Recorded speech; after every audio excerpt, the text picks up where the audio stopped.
wretched hand. Rowan, Holger, why all this shouting? Eivor, thank Tyr. I heard shouting. Is something wrong? Holger robbed me, and I demand he be punished. Ha! Robbed is a pointed word. Does the deer rub the stream when she takes a drink? Does a cow rub a field when he crops on sweet grass? Eivor, this matter requires sensitive judgment. Will you?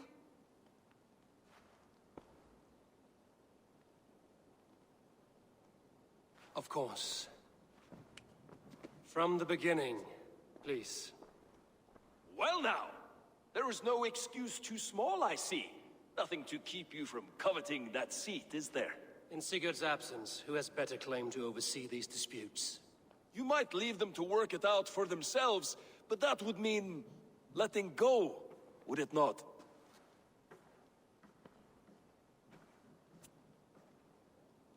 Please start again. Tell me all that has happened. I will start. I have been falsely accused by this Saxon Philistine. A filly what? Are you mocking me? Silence, please. I will hear both of your complaints and render a decision, awarding compensation if needed. Understood? Rowan, tell me your version of these events. As you are aware, Holger and I are neighbors. Near enough that I often catch him at my stables, stealing my tools. Borrowing. Holger, let him speak.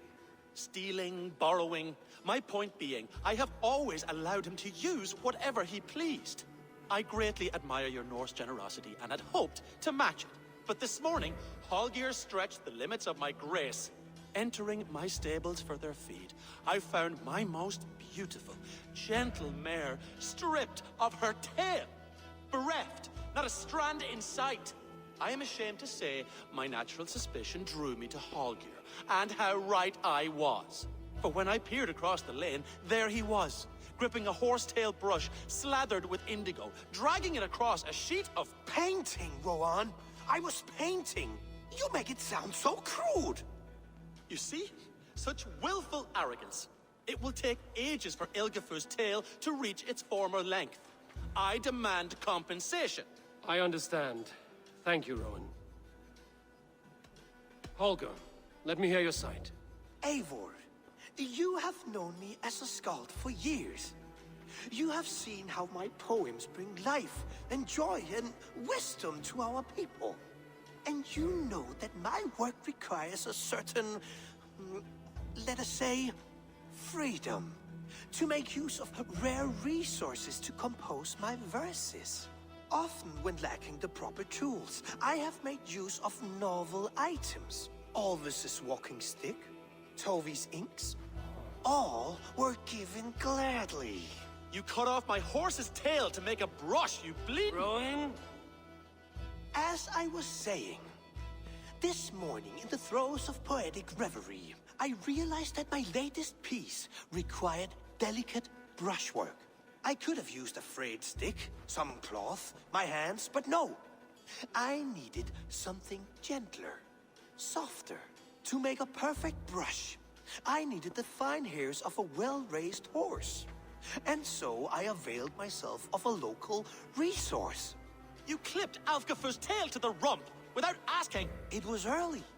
I did not wish to wake you. Thank you, Holger. I believe I understand your position. I believe I have heard enough. If you will... My horse looks like a fool, Eivor. No handsomer than a donkey now. You must do something. Do not conflate hair with beauty, Rowan. She remains radiant. Elgifer's hair will grow back in no time. Quiet, both of you. Now listen. Holger, Rowan is clearly in the right. You sheared the tail from his horse without gaining permission. I borrowed the tail. Borrowed! Does the reality of regrowth not make this a victimless crime? It is a two-victim crime, Holger. Though they are unharmed, you took without asking, and that will not do. As the horse's value has diminished significantly, you will pay Rowan its market price. But the horse was not for sale. Rowan, admit it. My decision is final, Holger. Pay what you owe, and meet tomorrow as friends. And if I do, may I keep the horse? Pay the man and be done with it. Rowan, does this satisfy you? It does. Thank you, Eivor. Good. Then by Tyr's blessing, let this matter rest. We're done here. Return to your homes in peace.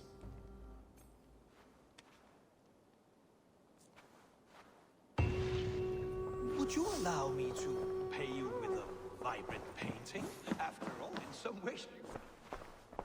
Oh, hello, Eivor. Good day. That Holger, he is quite the character. I almost envy him. To see the world through such a muddy glass, and live with such petty concerns. He hasn't a care in the world. Let's not walk too far with that idea. I need you right where you are. East Anglia is with us. Their King Oswald has pledged his loyalty to us.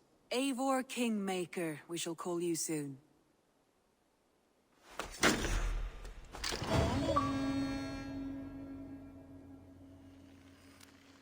Some interesting news.